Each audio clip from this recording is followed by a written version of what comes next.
Bendito seja o Senhor, rocha minha, que me adestra as mãos para a batalha e os dedos para a guerra. Minha misericórdia e fortaleza minha, meu alto refúgio, o meu libertador, meu escudo, aquele em quem confio, em quem se submete o meu povo. Senhor, quem é o homem para que dele tomes conhecimento, e o filho do homem para que o estimes? O homem é como um sopro, e os seus dias como a sombra que passa. Obrigado a Deus pelo dia de hoje, pela oportunidade e liberdade que temos de estar em Tua casa, de ouvir, Senhor, a Tua palavra, e dá-nos entendimento e sabedoria para que ela também seja, Senhor, forte e nos dê frutos para a glória do Teu santo nome. Ajuda-nos a entendê-la e a compreendê-la. Rogamos-Te isso pela capacidade que vem do Teu Santo Espírito, no nome do Teu Filho, nosso Senhor Jesus. Amém. Utilizo algumas palavras de James Montgomery Boyce. Martinho Lutero costumava dizer que a verdadeira religião é encontrada em pronomes pessoais. Ele quis dizer que é somente quando somos capazes de falar de Deus como nosso Deus e clamar e chamar Jesus como nosso Salvador, que o cristianismo se torna mais do que meras ideias e é verdadeiramente real para nós. E aqui nós podemos encontrar um exemplo quando o salmista utiliza essa expressão, rocha minha, minha misericórdia. Ele diz que é a minha fortaleza, meu refúgio, meu libertador, meu escudo. Todos estes pronomes, meus irmãos, nos fazem entender o tipo de relacionamento que este homem tinha com Deus. Ele tinha uma grande intimidade com o seu Deus. E eu creio que nas palavras de Martinho Lutero encontramos também significado quando utilizamos a expressão desta forma. Ele é o nosso Deus. Ele tem sido o seu Deus e você tem tido um relacionamento único e verdadeiro com este Deus? Vamos olhar para Tomé. Se lembram de Tomé? Se lembram que ele foi um dos discípulos que teve que passar por uma experiência tão forte e marcante e utilizou também o pronome meu? Ele não esteve no primeiro momento em que Jesus Cristo apareceu, mas depois que ele viu o Senhor, tocou-lhe, ele disse algo, meu Senhor e meu Deus. João 20, verso 28. As suas dúvidas sobre a ressurreição de Jesus foram superadas pela presença do próprio Senhor Jesus. Quando que nossas dúvidas e os nossos medos terminam? Quando temos experiências tão pessoais e tão verdadeiras com o nosso Deus. E eis aqui um homem que teve, Davi. Davi teve uma experiência extremamente pessoal com Deus. Se você olhar para Davi, você vai observar isso. Ele era um simples pastor e Deus o chamou, tirou do meio das ovelhas para a batalha, para viver no meio das lutas. Ele foi perseguido, caçado, enfrentou um gigante, enfrentou exércitos, passou por tantas experiências. E aquele que era o último de uma família, da família de Jessé, que ninguém poderia dar nada por ele, talvez pelo seu tamanho e pela sua fragilidade, pois quando Samuel viu os outros irmãos, disse, por certo temos aqui o futuro rei de Israel.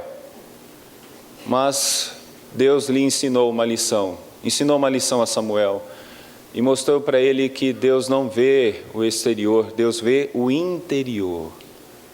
E Davi era o escolhido. E Davi foi realmente o escolhido. Aqui, meus irmãos, nós encontramos algo muito importante para todos nós. Este homem que escreve este salmo, Davi, reconhece que tudo o que aconteceu na vida dele foi pela ação bondosa e misericordiosa de Deus. É importante que nós entendamos que estamos aqui no 5º livro dos Salmos. Os Salmos são divididos em 5 grupos de Salmos. E esse aqui é o último. Esses Salmos realmente falam sobre adoração, terminam com uma apoteótica palavra de louvor, a adoração. Mas é importante que a gente entenda que ele não começa assim nesse 5º livro. Tem um interregno onde mostra um pouco da aflição e da luta do salmista, do próprio Davi. E nós podemos ver isso nos Salmos de número 140, 141, 142 e 143. Vá comigo rapidinho só para nós entendermos um pouco sobre o que está acontecendo com este homem. Olha o que diz o Salmo 140. Livra-me, Senhor, do homem perverso, guarda-me do homem violento, cujo coração maquina iniquidades e vive forjando contendas. Ele estava passando por dificuldades e por lutas, ele estava enfrentando perseguições. Meus irmãos, o Salmo 144 é como se fosse uma reprise do Salmo 18. E no Salmo 18 nós sabemos o que está acontecendo com Davi. Davi está enaltecendo a Deus pelo livramento que Deus está dando do inimigo de Davi, Saul. Então, este Salmo 144 está mostrando para todos nós que ele foi liberto, mas liberto de grande aflição. E esta aflição começa a ser narrada no 140. Mas olha o que diz também o 141. E nós vamos ficar só nos primeiros versículos que dá para entender bem o contexto desses salmos. Senhor, a ti clamo, dá-te pressa em me acudir, inclina os ouvidos à minha voz quando te invoco. Suba à tua presença a minha oração com incenso, e seja o erguer de minhas mãos como oferenda vespertina. Tal como nós cantamos hoje aqui pela manhã, ele está rogando que Deus o abençoe e o livre e o ajude. É como se nós estivéssemos vivendo as trevas. Salmo 140 narra um pouco disso, 141 narra também, mas olha o 142. Ao Senhor ergo a minha voz e clamo, com a minha voz suplico ao Senhor, derramo perante Ele a minha queixa, à sua presença exponho a minha tribulação. O 142 mostra que ainda há um objetivo claro nas orações do salmista, pedir a vitória e pedir o livramento dos seus inimigos. 143, atende, Senhor, a minha oração, dá ouvidos às minhas súplicas, responde-me segundo a tua fidelidade, segundo a tua justiça. Por certo, muitos aqui já oraram assim. E talvez nessa semana mesmo já oraram assim, rogando a Deus que manifestasse a sua misericórdia, o seu livramento. E é isso que o salmista está fazendo. Mas, por certo, muitos de nós temos muitas coisas a narrar a respeito da bondade, da misericórdia e da maneira como Deus externiza o seu amor para conosco, quando passamos por esses livramentos. Alguns aqui estavam em hospitais durante essa semana e hoje estão aqui sentados louvando a Deus. Alguns aqui passaram por grandes dificuldades durante alguns meses atrás e estão aqui louvando e bendizendo a Deus. Por certo, isso faz com que o canto e o louvor desta manhã seja muito mais fervoroso do que meramente o cântico de alguém apático que não consegue entender o bom agir de Deus. E é isso que acontece no Salmo 144. Agora ele muda o tom. Ele não está mais suplicando, porque Deus o abençoou e já o livrou. Chegou agora a luz do dia, o raiar do dia. E como ele começa o salmo? Bendito seja o Senhor, rocha minha. Mudou. Agora ele fala de forma diferente. Ele diz que Deus é bendito, é adorado, é louvado. Então, o que nós temos no Salmo 144? Uma resposta de oração. Uma resposta de oração depois de tantos anos de luta de Davi. Ele passou por grandes dificuldades. e Deus o abençoou. Se você ler o texto de 1 Samuel, uma parte de 2 Samuel, você vai perceber como foi a vida de Davi. E você vai entender por que ele orava tanto e por que ele buscava Deus como ele buscou. Porque ele vivia grandes lutas e grandes dificuldades. O Salmo 18 fala da forma como ele foi liberto depois das perseguições de Davi. E este salmo é como se fosse um fechamento. E nesse fechamento ele está colocando algo maravilhoso. Ele agora é rei e ele está servindo a Deus nessa posição.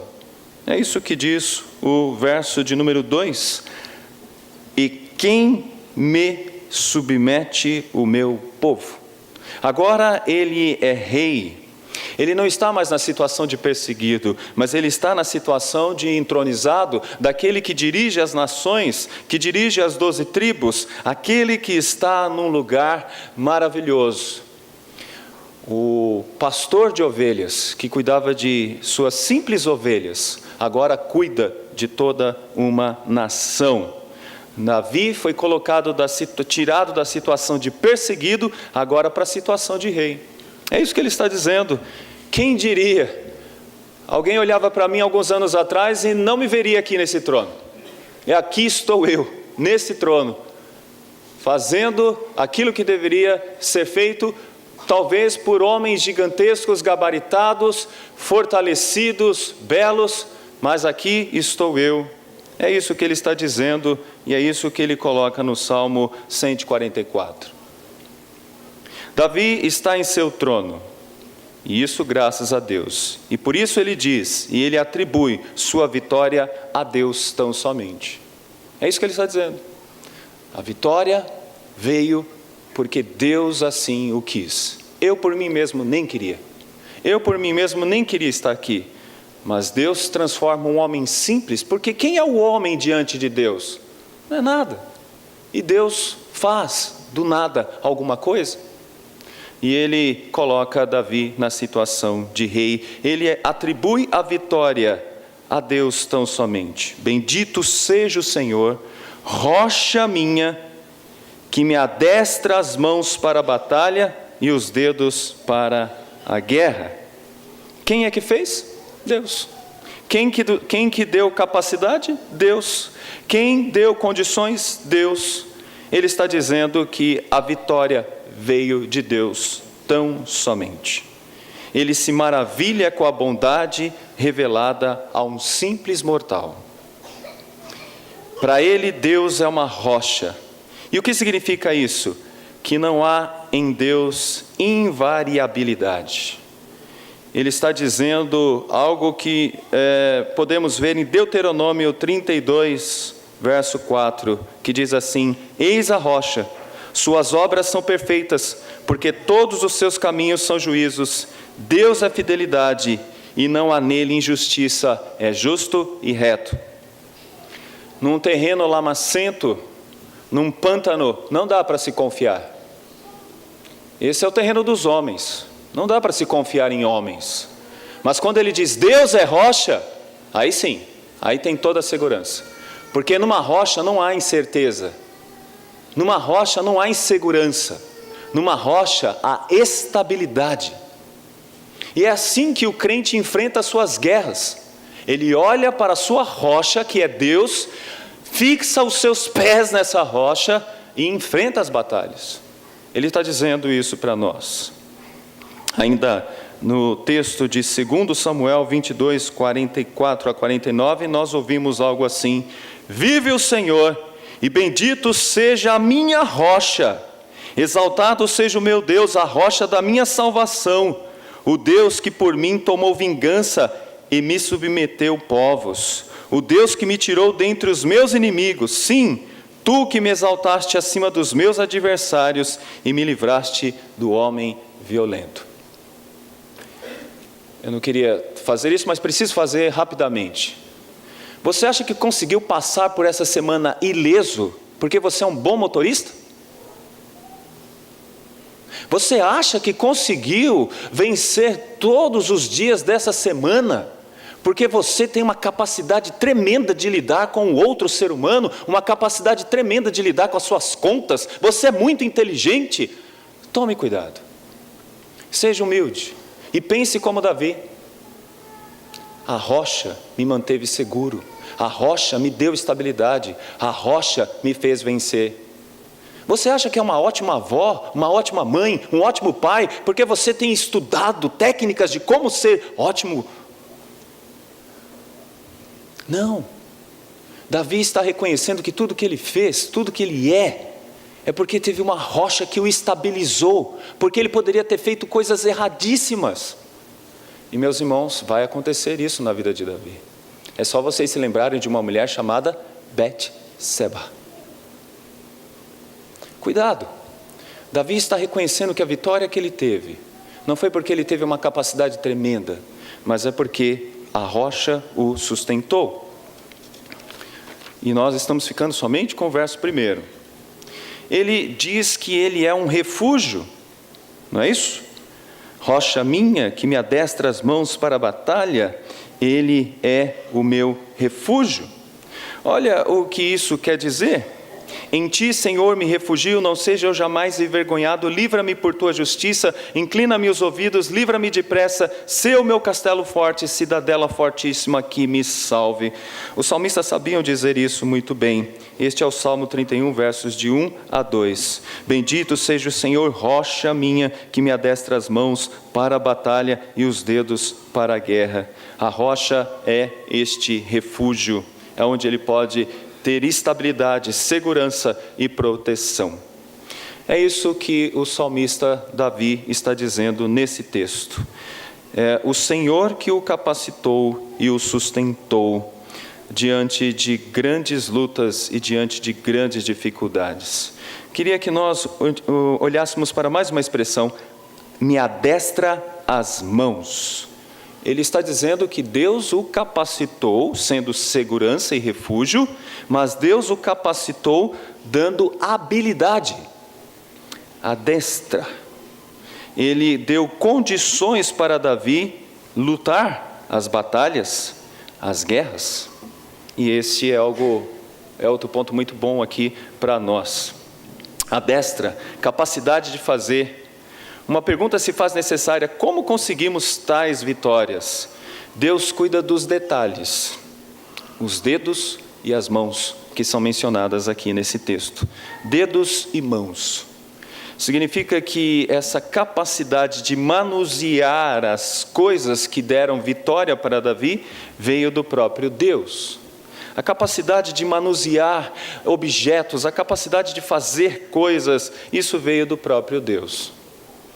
É isso que o homem comum não consegue entender, porque ele acha que ele que tem capacidade, mas nós sabemos que toda a capacidade vem do poder do Espírito Santo.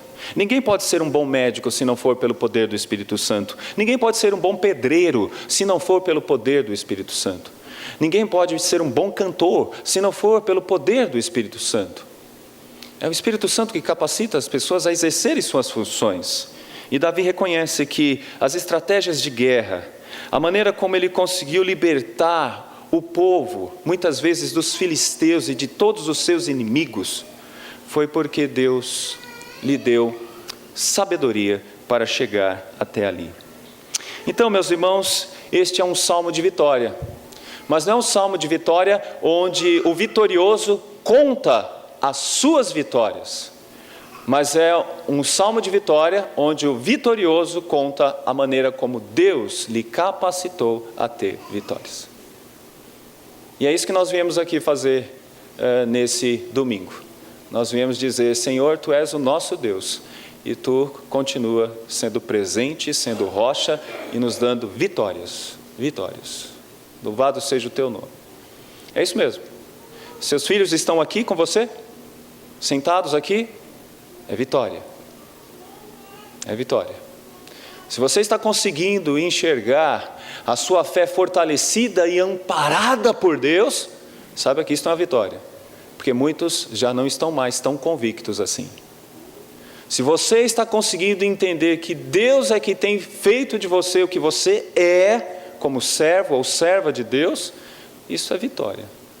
é a vitória de Deus, que lhe tem capacitado a ser o que você é. Concluindo, Davi sabe que ele não faria isso se fosse por si mesmo. Ele era um simples pastor e suas mãos, no máximo, tocariam e espantariam os inimigos das ovelhas. E os seus dedos, no máximo, tocariam a corda das harpas. Mas Deus capacitou aquelas mãos que lutavam no rebanho, que tocava a harpa, para manusear matéria de guerra. E por meio daquelas mãos, deu vitória àquele rei. Deus o conduziu durante as trevas, e agora ele vê o raiar da vitória quando ele senta no trono. Esse texto mostra que devemos tirar todo o orgulho e toda a nossa arrogância. E como Davi, enxergar Deus agindo em nós. Este salmo tem um outro ponto, ele é messiânico. Porque Davi tão somente representa o verdadeiro rei, que é Cristo. E nós estamos próximos da Páscoa. E estamos próximos de comemorar a vitória do nosso rei sobre todos os seus inimigos, inclusive sobre a morte. Deveríamos estar empolgados, como é no Natal. Nós ficamos tão animados no Natal, mas talvez na Páscoa parece que não, mas deveríamos estar muito empolgados, porque vamos comemorar a vitória do nosso Senhor sobre todos os inimigos. No próximo domingo, 6 horas da manhã, estaremos aqui felizes e alegres, para dizer: o nosso Senhor e o nosso Redentor vive. Ele superou todos os inimigos, inclusive a morte. Meus irmãos, precisamos e devemos trabalhar aqui algumas aplicações. Esta vitória não é nossa, mas é a vitória de Deus que nos usa. Nossas vitórias foram, na verdade, frutos da graça do nosso Deus. No Senhor encontramos segurança. É no Senhor que encontramos abrigo e amparo diante das nossas lutas pessoais, pois nós continuamos as nossas lutas. Nossos dons demonstram o agir de Deus. Esta é uma outra coisa muito importante. A capacidade que Deus tem dado para você, para as vitórias, é graças ao agir de Deus. São as nossas mãos e os nossos dedos hoje usados para a glória de Deus. Ainda há batalhas e guerras, como nós observamos nesse texto. Ele deu capacidade para vencer as batalhas e a guerra. Ainda há batalhas e guerras nas nossas vidas, mas devemos fazer como o salmista. Olhemos mais para a rocha, para a nossa segurança, do que para as guerras. Façamos como Jesus, que mais orava e se dedicava diante da presença de Deus em oração, tal como nós vimos no Salmo 140, 141 e 142. Porque talvez a melhor forma de entendermos as nossas batalhas é compreender o quanto nós somos dependentes de Deus. E como Deus deu vitória para Davi, Ele pode dar vitórias para todas as nossas batalhas. Enfermidades, desemprego, problemas de relacionamento, dificuldades tantas que atingem a cada um de nós. Todas essas dificuldades podem ser vencidas quando temos como propósito final glorificar a Deus e honrá-lo com o que somos e com o que temos. Que Deus nos faça também nesta manhã cantar e dizer que Ele tem sido o nosso refúgio, a nossa segurança, a nossa rocha diante de qualquer inimigo e diante de qualquer batalha. Amém.